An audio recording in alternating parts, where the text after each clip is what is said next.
Hello, welcome to the chats today. I've had chats with these epic boss biz babes, and today I'm talking to Emma from Bespoke Backdrops and Branding and Business. I don't even know which B you are anymore. You're all the I'm B's. all the bees, Do all you the want to, bees. you're wonderful. Do you want to tell us a little bit about all your B's, or Yeah, so you or I run a business called Bespoke Backdrops and Branding, and it does what it says on the tin. I design brand identities and lovely video backdrops. And then I have a second business where I'm Yes. a creative mentor for creatives in business. So Mm. artists, illustrators, writers, designers, and that's called the Bespoke Business Hub. So every business I've ever had for years has had the word bespoke in it. Oh, So you're the custom girl. I love that. yeah, yeah. And really, I wanted to talk to Emma today because I love building websites. It's one of the few things I do. And lately, in the last sort of year or two, there's been a couple of websites I worked on where the women who I built for had been to see Emma first, and so they came to me with a full suite of branding, and that made it really easy to make such an incredibly beautiful website. And I also refer people to you because people often want a logo or they want to get clear on their branding. I mean, I'd love to know, so for me, with a website, you don't have to have the branding done. Like sometimes that people just have a logo or they haven't been to see you. So people don't have to see you. But if someone is going on that timeline of like sorting out their branding before they get their website done, which I would recommend, Yeah. what is it that they need to do? If we sort of reverse engineer the whole process, Yeah. website, branding, what do they need to have ready before they can come and They, see you? well, when they come and see me, they don't have to have anything ready. Just like a desire to get branding done, because they see the branding as the foundation of everything they do for their Hmm. content creation, for their website. Everything they do just starts off with this foundation called brand identity. So Hmm. they don't have to have anything ready for me. Before they come and see me, they just have to have a desire to get a brand done. But I know some people get confused and they think I need to have a design in my head already Ah, before I come and see Emma or before I go and see a designer. yep. And in fact, a designer, that's what we do. We don't need anyone to come up with ideas for us. A good designer will lead their client through and tease out answers and ask the right questions and get to the crux of the brand identity and the visuals that match that brand Mm, identity. But you don't mm. have to come with anything. Pinterest board. If you really want to Oh, come with yeah. something, come with a Pinterest board. But But should apart from that, a person should have already been serving clients? yeah, serving clients, yes. So when I say what they do, they need to have some sort of business to start off with. They don't actually always need to have clients. Some people just want to start their business journey from the get-go Oh, with yeah. brand. Ah, So I have a few of those clients. They might have had a business elsewhere and they go, right, I need ah, to start this extra business and I want to have all the branding. But I do suggest that people have some clients and some idea of what they're doing in their business and who they're servicing, because you could get all the branding done and then go, oh, actually, this is not the industry I'm in, or this is not the yeah, direction I'm going in, or this is not the position I want, or this is not the market share that I want to have. yeah, um, so yeah, I do suggest they have some clients first. yeah. And I mean, I'm always telling clients because they ask me, should I have this tagline or that tagline? Should I say it like this or that? I'm like, well, I'm probably not your ideal client, number one. So you probably shouldn't ask me. And I wonder, you ask people questions during the intake process and during the design process. Is that informed by their customers as well? Yeah. So I am a brand identity designer, but I'm a strategic brand identity designer. So there's lots of designers that you can say, I want this color, I want that logo, I want that tagline. And there's a designer that will go, a graphic designer will go and do that Yeah, for you beautifully. yeah.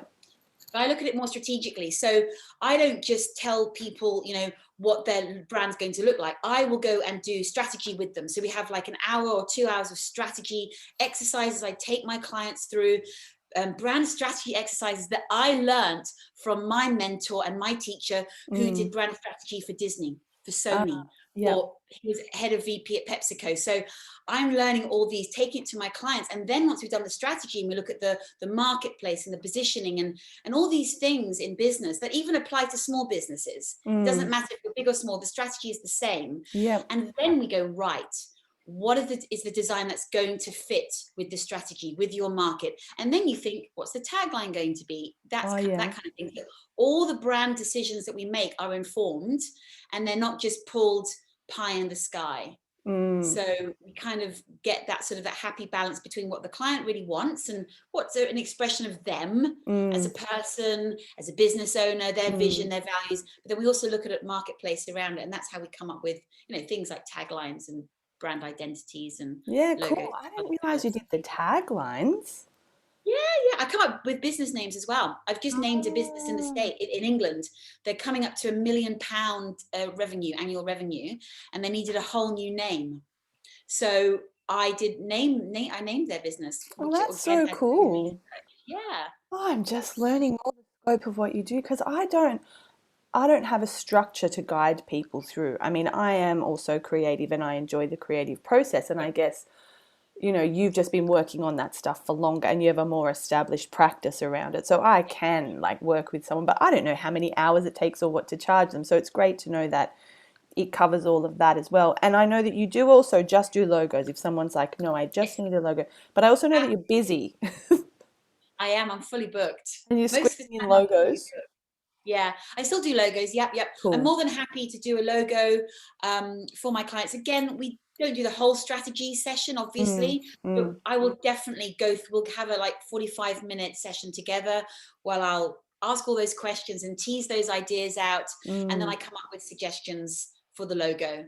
Or the client might have an idea of what they kind of want. And then I put the design best practices in there, mm. because, some things work and some things don't work from a visual Yeah. perspective. Yeah, So and yeah, sometimes people aren't clear on how to pick a designer. I mean, I always tell them you just need to look at that person's body of work and very vibe important. in with them so that you're going to walk in and talk to them and they're going to be able to extract your goodness and that Yeah, ultimately you've seen their past body of work and you like it and you'd be open to them crafting something for you. yeah. I I mean, think it's really important that you look at the designer. I had a hideous experience many years ago when I was less experienced than I am now. And I took on a client who was not a best fit. And she wanted me to design a logo that was just not my style. It uh, just wasn't. And she kept saying, is this really the best you can do, Emma? Is this really? And I was like, and I said, have you actually seen my portfolio of work? And she goes, mm, no, you're a designer, you can do this. So I said, no, actually, yeah, that's not my style. So we parted ways amicably, but it was a great. really big lesson for me as the designer and a massive lesson for the client that not all designers are the same. You have to Exactly. look at the body of work to Beautiful. see if it Okay. fits.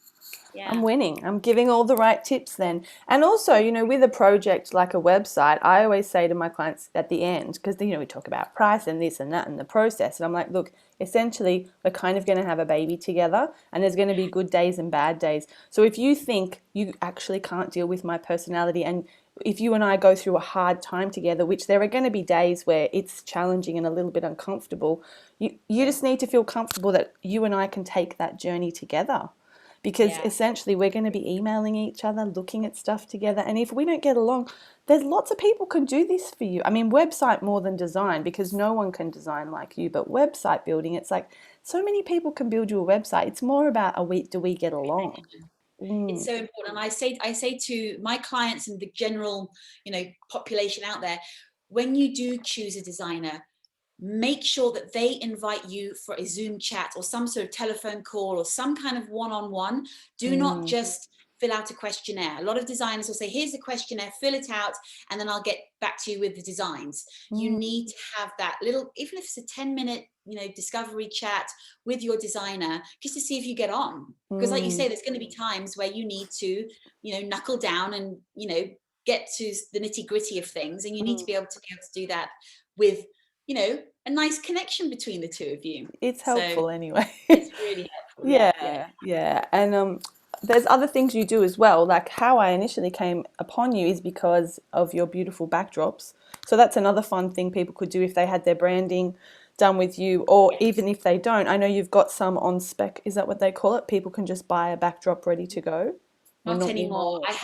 I had some manufacturing issues with that. That COVID, the first Oh, lockdown, really highlighted these issues. I knew I had them, and I was ah, like, no, I'm going to walk my talk as far as business is concerned, cool. and I just ditched that line. But yeah, people can Oh, come to me just for a backdrop. They can have yes. their branding fully done by somebody else, and I Ah, will design a backdrop that goes with it. They may have no branding whatsoever. They just want something really glorious behind them when they yeah. do video, and I can do that as well. So yeah, I mean, I a do the full. backdrop, for people who don't know, and I mean, if you're listening to the podcast version, you won't be able to see, but what's behind Emma now is her backdrop. So I have just my office and I have a plant, but if you're traveling or if you have a chaotic life and you just want to pull down a screen, that's what the backdrop is, yeah?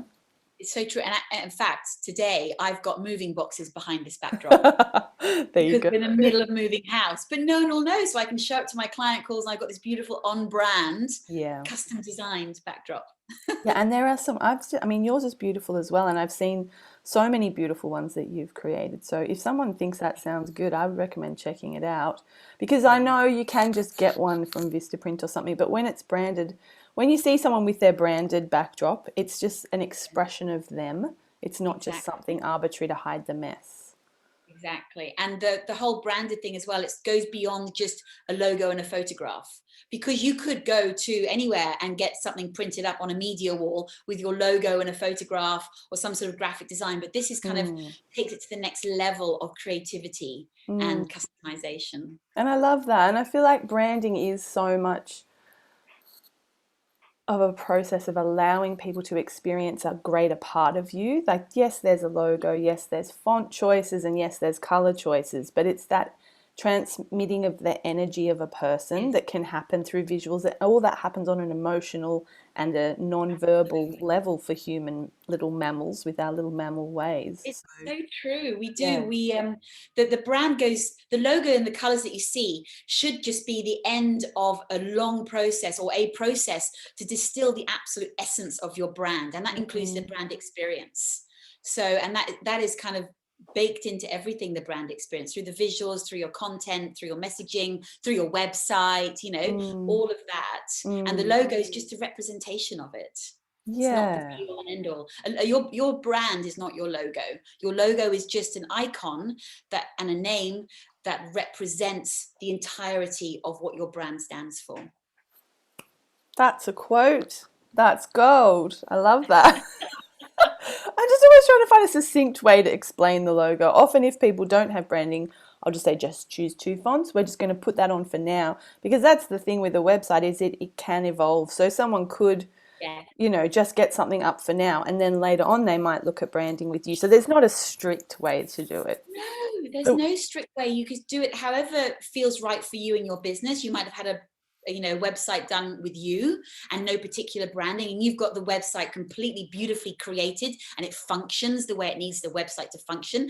And mm, then they can come to me and say, right, now I need the branding.